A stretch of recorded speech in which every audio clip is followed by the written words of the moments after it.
एवढ्या धकाधकीच्या आयुष्यात तुझं लग्न करायचंच मी विसरून गेलो रे. बरं झालं तू वेळेवर सांगितलं. बरं झालं ध्यान करून दिलं. हा बरं झालं, नाही तर तू म्हातारा झाला असता आणि मग तुला सोयरीक शोधावी लागली असती, ती पण म्हातारी. दादा कशी मजा घेतोय, मी काय सिरियस बोलतोय दादा. बरं ऐक ना, एक छोटासा माझा प्रश्न आहे.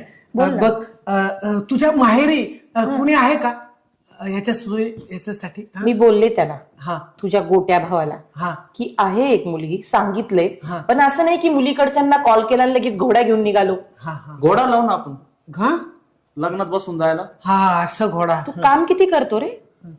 सगळे काम काम किती बाहेरचे करतो तू? मीच करतो वहिनी. किती करतो?